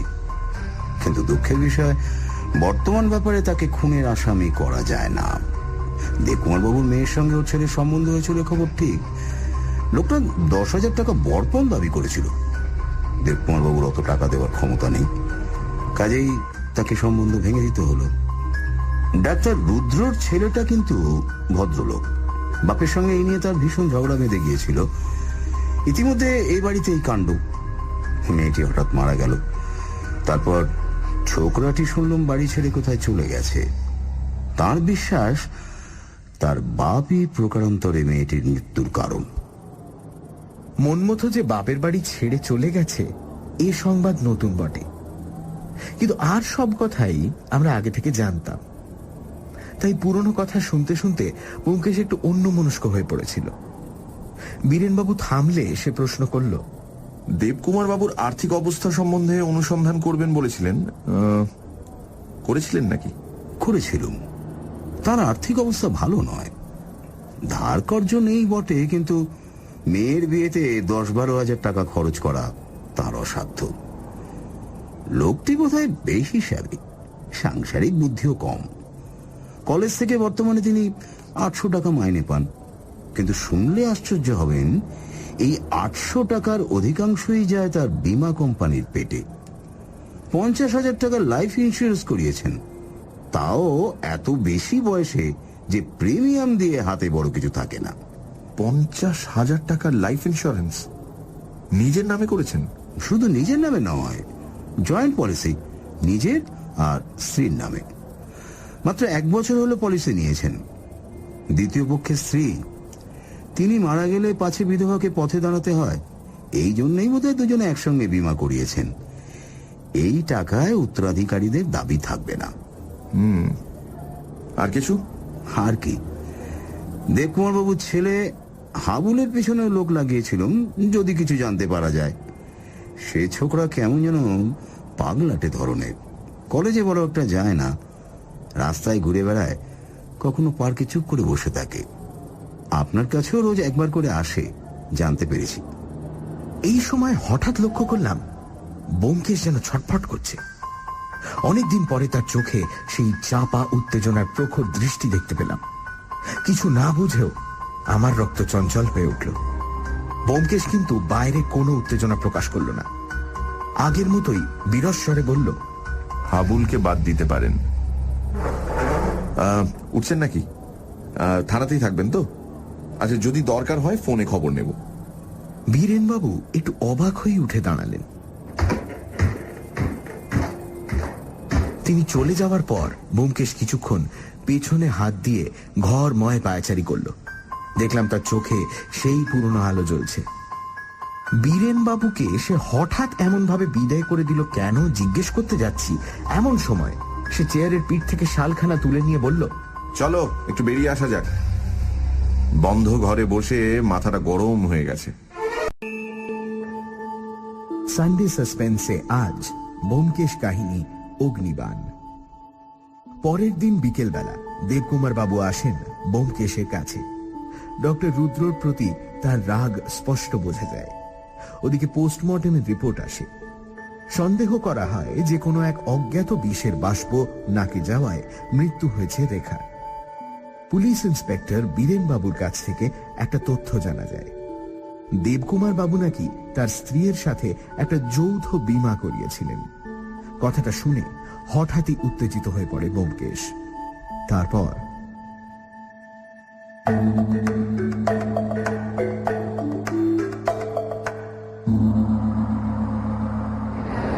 দুজনেই বেরোলাম। অকারণে বাড়ির বাইরে যাওয়ায় ব্যোমকেশের একটা মজ্জাগত বিমুখতা আছে। কাজ না থাকলে সে ঘরের কোণে চুপ করে বসে থাকতে ভালোবাসে। আমিও তার সঙ্গদোষে ঘরকুনোই হয়ে পড়েছিলাম। একলা কোথাও যাওয়ার অভ্যেস ছুটে গিয়েছিল। তাই আজ তার উত্তপ্ত মস্তিষ্ক ফাঁকা জায়গার বিশুদ্ধ বাতাস কামনা করছে দেখে খুশি হয়ে উঠলাম। পথে চলতে চলতে কিন্তু খুশির ভাব বেশিক্ষণ স্থায়ী হল না। জনসংকুল পথে ব্যোমকেশ এমনই বাহ্যজ্ঞানহীন উদ্ভ্রান্ত ভাবে চলতে লাগলো যে ভয় হলো এখনই হয়তো একটা কাণ্ড বাঁধিয়ে বসে। আমি তাকে সামনে নিয়ে চলবার চেষ্টা করলাম, কিন্তু সে অপ্রশমিত বেগে একে ওকে ধাক্কা দিয়ে একটু সরুন, একবার এক বৃদ্ধ ভদ্রলোকের পা মারিয়ে দিয়ে একটু যেতে দিন। কয়েক মুহূর্ত পরে এক তরুণীকে ঠেলা দিয়ে কোনো দিকে না তাকিয়ে জগন্নাথের অপ্রতিহত রথের মতো অগ্রসর হয়ে চলল। একটু যেতে দিন দেখি, একটু সরুন সরুন সরুন। সত্যি এতটা আত্মবিস্মৃত তাকে এর আগে আমি কখনো দেখিনি। তার মন যে হঠাৎ শিকারের সন্ধান পেয়ে দিকবিদিক জ্ঞান শূন্য হয়ে ছুটছে তা আমি বুঝছিলাম বটে, কিন্তু তার মনস্তত্ত্ব সম্বন্ধে সম্পূর্ণ উদাসীন পথচারী তা বুঝবে কেন? কোনো মতে কলেজ স্কোয়ার পর্যন্ত এসে পৌঁছলাম। ছাত্রছাত্রীরা ঘুরে বেড়াচ্ছে, আড্ডা মারছে সেখানে। আমি আর দ্বিধা না করে ব্যোমকেশের হাত শক্ত করে ধরে ভেতরে ঢুকে পড়লাম। পুকুরকে ঘিরে একটা জটলা, আমরা সেই জটলায় মিশে গেলাম। ব্যোমকেশ তখনও স্থানকাল সম্বন্ধে সম্পূর্ণ অচেতন। তার ভুরু কুচকোনো, কাঁধ থেকে শাল মাঝে মাঝে পড়ে যাচ্ছে, কিন্তু সেদিকে তার ভ্রুক্ষেপ নেই। আমি ভাবতে লাগলাম, বীরেনবাবুর কথার মধ্যে এমন কি ছিল যা ব্যোমকেশের নিষ্ক্রিয় মনকে হঠাৎ পাঞ্জাব মেলের ইঞ্জিনের মতো এতটা সক্রিয় করে তুলেছে? তবে কি রেখার মৃত্যু সমস্যার সমাধান আসন্ন? সমাধান যে সত্যিই আসন্ন, তখনও তা বুঝতে পারিনি। আধ ঘন্টা এইভাবে পরিভ্রমণ করবার পর ব্যোমকেশের চেতনা ধীরে ধীরে ফিরে এলো। সে সহজ দৃষ্টিতে আমার দিকে তাকিয়ে বলল, আজ দেবকুমার বাবু পাটনা যাবেন, তাই না? আমি ঘাড় নাড়লাম। তাকে যেতে দেওয়া হবে না। ব্যোমকেশ সামনের দিকে তাকিয়ে কথা অসমাপ্ত রেখেই ক্ষিপ্র পায়ে এগিয়ে যেতে লাগলাম। দেখলাম এক কোণে একখানা বেঞ্চি ঘিরে অনেক ছেলে জড়ো হয়েছে এবং উত্তেজিত ভাবে কথা বলছে। ভিড়ের বাইরে যারা ছিল তারা গলা বাড়িয়ে দেখবার চেষ্টা করছে। তাদের ভাব দেখে মনে হলো অসাধারণ কিছু ঘটেছে। সেইখানে উপস্থিত হয়ে ব্যোমকেশ একটা ছেলেকে জিজ্ঞেস করলো, কি হয়েছে? ছেলেটি বলল, ঠিক বুঝতে পারছি না, বোধহয় কেউ হঠাৎ বেঞ্চে বসে বসেই মারা গেছে। ব্যোমকেশ ভিড় ঠেলে ভেতরে ঢুকলো। একটু যেতে দিন দেখি, একটু সরুন সরুন সরুন। আমিও তার পেছনে পেছনে বেঞ্চির সামনে উপস্থিত হয়ে দেখলাম একটি ছোকরা ঠ্যাসান দিয়ে বসে আছে, যেন বসে বসে ঘুমিয়ে পড়েছে। মাথা বুকের ওপর ঝুঁকে পড়েছে, পা সামনের দিকে প্রসারিত। ঠোঁটের কোণে একটা সিগারেট ঝুলছে। সিগারেটে অগ্নিসংযোগ করা হয়নি। মুঠো করা বাঁ হাতের মধ্যে একটা দেশলাইয়ের বাক্স। একটি মেডিকেল ছাত্র নাড়ি ধরে দেখছিল, বলল, না না, নাড়ি নেই, মারা গেছে। সন্ধ্যা হয়ে আসছিল, ভিড়ের মধ্যে ভালো করে দেখা যাচ্ছিল না। ব্যোমকেশ থুতনি ধরে মৃতের মুখ তুলেই যেন চমকে উঠে ছেড়ে দিল। আমারও বুকে হাতুড়ির মতো একটা প্রবল আঘাত লাগলো। দেখলাম আমাদের হাবুল।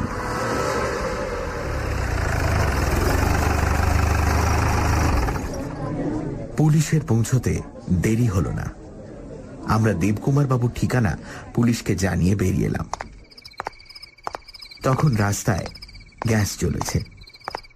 দ্রুত পদে বাড়ির দিকে ফিরতে ফিরতে ব্যোমকেশ কয়েকবার যেন ভয়ার্ত স্বরে বলল, নিয়তির কি নির্মম প্রতিশোধ, কি নিদারুণ পরিহাস। আমার মাথার ভেতর সবকিছু কেমন যেন নিশ্চল হয়ে গেছিল। তবু অসীম অনুশোচনার সঙ্গে কেবল এই কথাটাই মনে হতে লাগলো, পরলোক যদি থাকে তবে যার মৃত্যুতে হাবুল এত কাতর হয়েছিল সেই পরম স্নেহের বোনের সঙ্গেই তার এতক্ষণে মিলন হয়েছে। বাসায় পৌঁছে ব্যোমকেশ নিজের লাইব্রেরি ঘরে গিয়ে দরজা বন্ধ করে দিল। শুনতে পেলাম সে সে টেলিফোনে কথা বলছে। হ্যাঁ বীরেন বাবু, আপনি কোথায়? আচ্ছা আচ্ছা, না আপনি চলে আসুন। হ্যাঁ হ্যাঁ হ্যাঁ, আর শুনুন, ওয়ারেন্টটা মনে করে আনবেন। আচ্ছা রাখি। প্রায় 1 ঘন্টা পরে সে ঘর থেকে বেরিয়ে এসে ক্লান্ত স্বরে পুঁটিরামকে চা আনতে বলল। তারপর বুকে ঘাড় গুঁজে একখানে চেয়ারে বসে পড়ল। যে ট্র্যাজেডির শেষ অঙ্কে জবনিকা পড়তে আর দেরি নেই তার সম্বন্ধে বৃথা প্রশ্ন করে আমি আর তাকে বিরক্ত করলাম না। রাত্রি 8:30টার সময় বীরেন বাবু এলেন। ব্যোমকেশ জিজ্ঞেস করল, ওয়ারেন্ট এনেছেন? বীরেন বাবু ঘাড় নাড়লেন। তখন আবার আমরা বেরিয়ে গেলাম।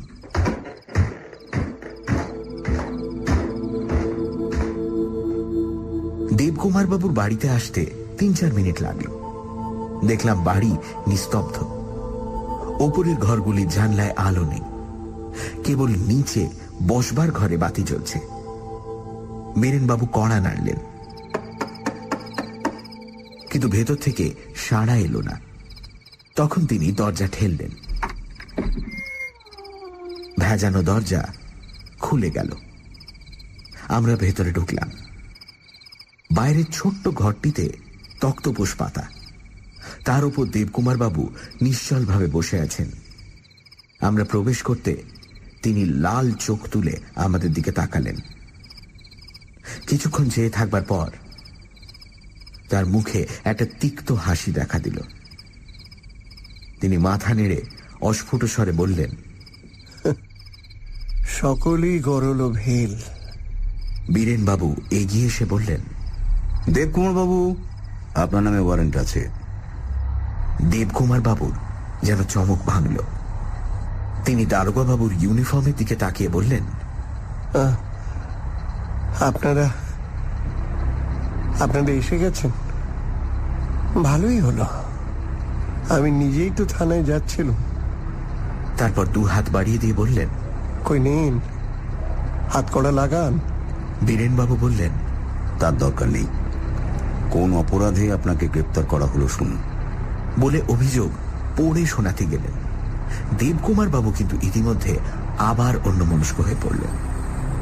পকেটে হাত দিয়ে তিনি যেন কি খুঁজতে খুঁজতে নিজের মনেই বললেন, নিয়তি, নইলে হাবুল ওই বাক্স থেকে দেশলাইয়ের কাঠি বার করতে গেল কেন? আমি কি ভেবেছিলাম, কি হয়ে গেল? ভেবেছিলাম রেখার ভালো বিয়ে দেব, নিজের একটা বড় ল্যাবরেটরি করব, হাবুলকে বিলেত পাঠাবো। পকেট থেকে সিগার বার করে তিনি মুখে দিলেন। ব্যোমকেশ নিজের দেশলাই জ্বালিয়ে তার সিগারে অগ্নিসংযোগ করে দিল। তারপর বলল, দেবকুমার বাবু, আপনার দেশলাইটা আমাদের দিতে হবে। দেবকুমার বাবুর চোখে আবার সচেতন দৃষ্টি ফিরে এলো। তিনি বললেন, ও ব্যোমকেশ বাবু, আপনিও এসেছেন? না না, ভয় নেই আপনার। আমি আত্মহত্যা করব না। আমি ছেলেকে মেরেছি, আমি মেয়েকে মেরেছি। আমি খুনি আসামির মতো ফাঁসি কাটে ঝুলতে চাই। দেশলাইয়ের বাক্সটা তবে দিন। পকেট থেকে বাক্স বের করে দেবকুমার বাবুর সামনে ফেলে দিলেন। বললেন, নিন নিন, সাবধান, খুব ভয়ানক জিনিস। এর প্রত্যেকটি কাঠি এক একটি মৃত্যুবান, একবার জ্বালালে আর রক্ষে নেই। ব্যোমকেশ দেশলাইয়ের বাক্সটা বীরেন বাবুর হাতে দিল। তিনি সন্তর্পণে সেটা পকেটে রাখলেন। দেবকুমার বাবু বলে চললেন, কি অদ্ভুত আবিষ্কার করেছিলাম, অদ্ভুত। পলকের মধ্যে মৃত্যু হবে, কিন্তু কোথাও এতটুকু চিহ্ন থাকবে না। আধুনিক যুদ্ধনীতির আমূল পরিবর্তন হয়ে যেত। বিষ নয়, মহামারী। কিন্তু সকলেই গরল ভেল। তিনি বুক ভাঙা গভীর নিঃশ্বাস ত্যাগ করলেন। বীরেনবাবু মৃদুস্বরে বললেন, দেখুন বাবু, এবার যাবার সময় হয়েছে, চলুন। তিনি তক্ষুনি উঠে দাঁড়ালেন।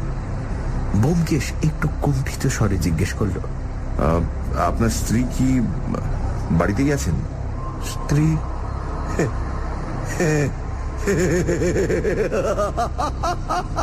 স্ত্রী? আমার আমার ফাঁসির পর ইন্স্যুরেন্সের সব টাকা সেই পাবে। বলুন, এটা প্রকৃতির পরিহাস নয়?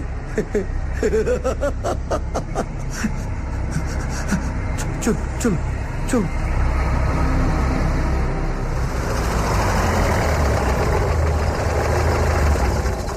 একটা ট্যাক্সি ডাকা হলো। ব্যোমকেশ হাত ধরে দেবকুমার বাবুকে তাতে তুলে দিলেন। বীরেনবাবু তার পাশে বসলেন। দুজন কনস্টেবল ইতিমধ্যে কোথা থেকে আবির্ভূত হয়েছে, তারাও ট্যাক্সিতে চেপে বসল।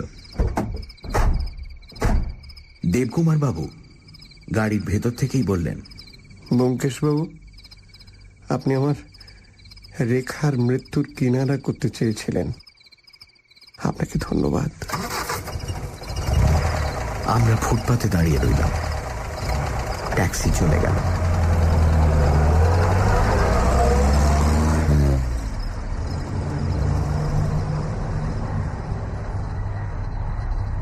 দিন দুই ব্যোমকেশ এ বিষয়ে কোনো কথা বলল না। তার মনের অবস্থা বুঝে আমিও পীড়াপিড়ি করলাম না। তৃতীয় দিন বিকেলে সে নিজেই বলতে আরম্ভ করল, এলোমেলো ভাবে, কতকটা যেন নিজের মনেই কথা বলতে লাগলো। ইংরেজিতে একটা কথা আছে, vengeance coming home to roost. Debkumar বাবুর হয়েছিল তাই। নিজের স্ত্রীকে তিনি মারতে চেয়েছিলেন, কিন্তু এমনই অদৃষ্টের খেলা, দুবার তিনি তার অমোঘ অগ্নিবাণ নিক্ষেপ করলেন। দুবারই সে অগ্নিবাণ লাগলো গিয়ে তার প্রাণাধিক প্রিয় পুত্র কন্যার বুকে। দেবকুমার অপ্রত্যাশিতভাবে এক আবিষ্কার করে ফেলেছিলেন, কিন্তু টাকার অভাবে সে আবিষ্কারের সদ্ব্যবহার করতে পারছিলেন না। এমনই আবিষ্কার যে তার পেটেন্ট নেওয়া চলে না, কারণ সাধারণ ব্যবসার জগতে এর ব্যবহার নেই। কিন্তু ঘুণাক্ষরে এর ফর্মুলা জানতে পারলে জাপান, জার্মানি, ফ্রান্স প্রভৃতি যুদ্ধোদ্যত রাজ্যলোলুপ জাতি নিজেদের কারখানায় এই প্রাণঘাতী বিষ তৈরি করতে আরম্ভ করে দেবে। আবিষ্কর্তা কিছুই করতে পারবেন না, এত বড় আবিষ্কার থেকে তার এক কপর্দক লাভ পর্যন্ত হবে না। সুতরাং আবিষ্কারের কথা দেবকুমার বাবু চেপে গেলেন। প্রথমে টাকা চাই, কারণ এই বিষ কি করে ব্যবহার করা যেতে পারে সে বিষয়ে আর অনেক এক্সপেরিমেন্ট করা দরকার। কিন্তু টাকা কোথায়? এত বড় এক্সপেরিমেন্ট গোপনে চালাতে গেলে নিজের ল্যাবরেটরি চাই, তাতে অনেক টাকার দরকার। কিন্তু টাকা আসে কোথা থেকে? এদিকে বাড়িতে দেবকুমার বাবু স্ত্রী তার জীবন দুর্বহ করে তুলেছিলেন।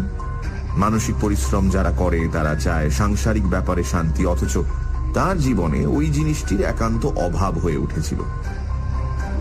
এক সূচিবায়ুগ্রস্ত মুখরা স্নেহহীনা স্ত্রীর নিত্য সাহচর্য তাকে পাগলের মতো করে তুলেছিল। এটা অনুমানে বুঝতে পারি, দেবকুমার বাবু স্বভাবত নিষ্ঠুর প্রকৃতির লোক নন। শান্তিতে নিজের বৈজ্ঞানিক চিন্তায় মগ্ন হয়ে থাকতে পারলে তিনি আর কিচ্ছুটি চান না। তার মনটি যে খুব স্নেহপ্রবণ, তার ছেলে মেয়েদের প্রতি ভালোবাসা দেখেই আন্দাজ করা যায়। দ্বিতীয় পক্ষের স্ত্রীও চেষ্টা করলে এই স্নেহের অংশ পেতে পারতেন, কিন্তু স্বভাব দোষে তিনি তা পেলেন না। বরঞ্চ দেবকুমার বাবু তাকে বিষের মতন ঘেন্না করতে আরম্ভ করলেন। নিজের স্ত্রীকে হত্যা করবার ইচ্ছে মানুষের স্বাভাবিক নয়। যখন এই প্রবৃত্তি তার হয়, তখন বুঝতে হবে সহ্যের সীমা অতিক্রম করেছে। দেবকুমার বাবুরও সহ্যের সীমা অতিক্রান্ত হয়েছিল। তারপর তিনি যখন এই ভয়ঙ্কর বিষ আবিষ্কার করলেন, তখন বোধহয় প্রথমেই তার মনে হলো স্ত্রীর কথা। তিনি মনে মনে আগুন নিয়ে খেলা আরম্ভ করলেন। তারপর তার সংশয়ের সমাধান করে বীমা কোম্পানির যুগ্ম জীবন পলিসির বিজ্ঞাপন চোখে পড়ল। স্বামী স্ত্রী একসঙ্গে বীমা করতে পারে, একজন মরলে অন্যজন টাকা পাবে। এমন সুযোগ তিনি আর কোথায় পাবেন? যদি এইভাবে জীবন বীমা করে তার আবিষ্কৃত বিষ দিয়ে স্ত্রীকে মারতে পারেন, এক ঢিলে দুই পাখি মরবে। তিনি তার বাঞ্ছিত টাকা পাবেন, স্ত্রীও মরবে এমন ভাবে যে কেউ বুঝতে পারবে না কি করে মৃত্যু হলো। দেবকুমার বাবু একেবারে 50,000 টাকা জীবন বীমা করালেন। তারপর অসীম ধৈর্য সহকারে অপেক্ষা করতে লাগলেন। তাড়াতাড়ি করলে চলবে না, বীমা কোম্পানির সন্দেহ হতে পারে। এইভাবে 1 বছর কেটে গেল। তিনি মনে মনে স্থির করলেন এই বড়দিনের ছুটিতে তার মৃত্যুবাণ নিক্ষেপ করবেন। তার আবিষ্কৃত বিষের প্রকৃতি অনেকটা বিস্ফোরক বারুদের মতো। এমনিতে সে অতি নিরীহ, কিন্তু একবার আগুনের সংস্পর্শে এলে তার ভয়ঙ্কর শক্তি বাষ্পরূপ ধরে বেরিয়ে আসে। সে বাষ্প কারুর নাকে কণা মাত্র গেলেও আর রক্ষে নেই, তৎক্ষণাৎ মৃত্যু হবে। দেবকুমার বাবু তার স্ত্রীর উপর এই বিষ প্রয়োগ করবার এক চমৎকার উপায় বার করলেন।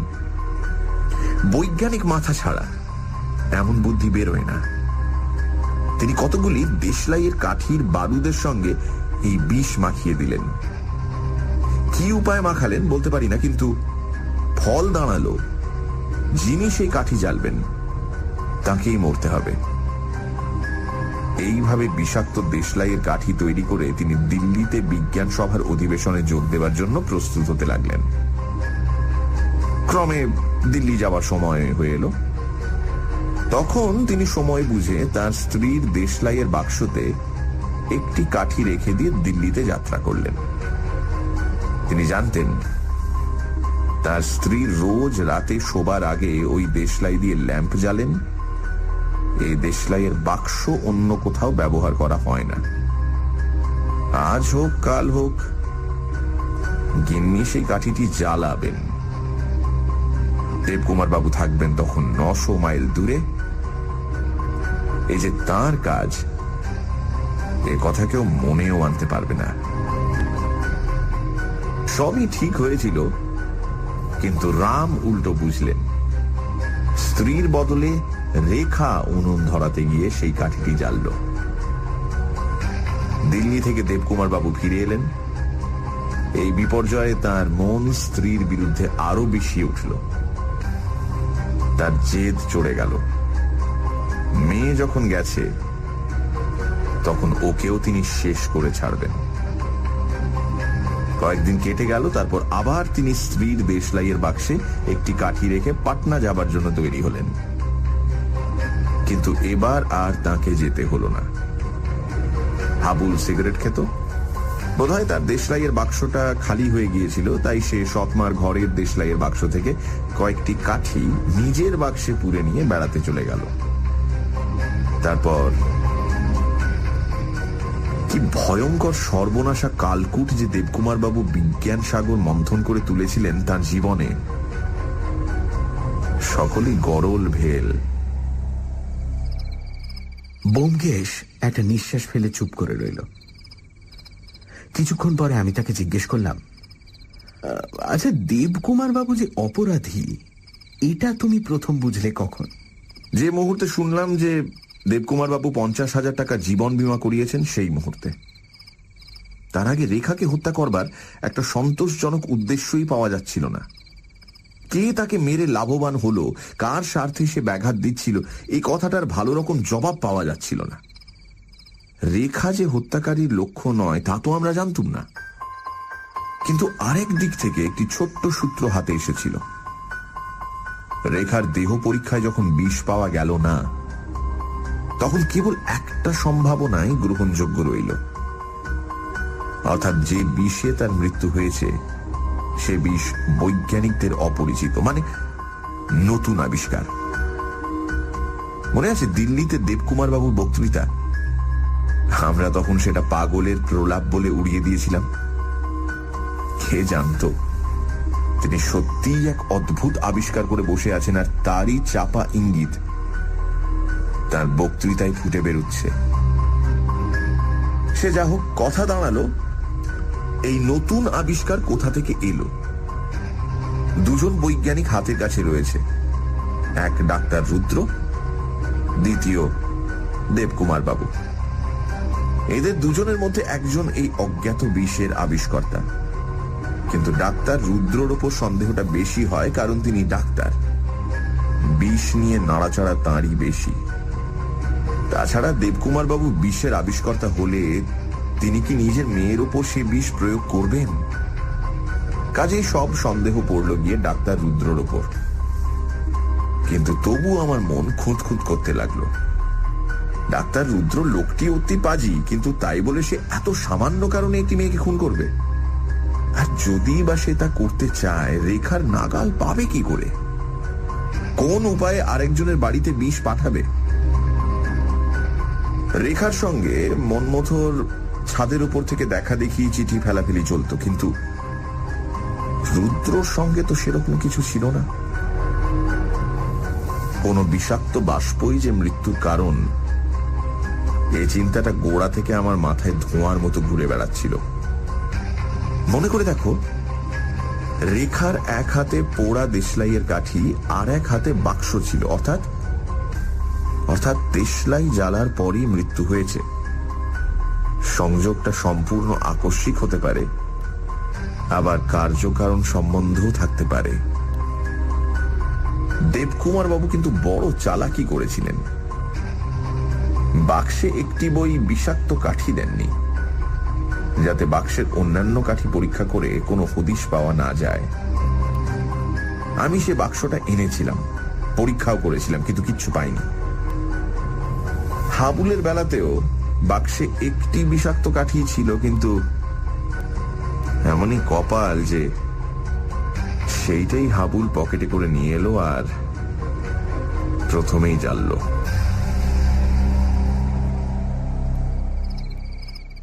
অজিত, তুমি তো লেখক, দেবকুমার বাবুর এই ব্যাপারের মধ্যে একটা প্রকাণ্ড রূপক দেখতে পাচ্ছ না? মানুষ যেদিন প্রথম অন্যকে হত্যা করবার অস্ত্র আবিষ্কার করেছিল, সেদিন সে নিজেরই মৃত্যুবান নির্মাণ করেছিল।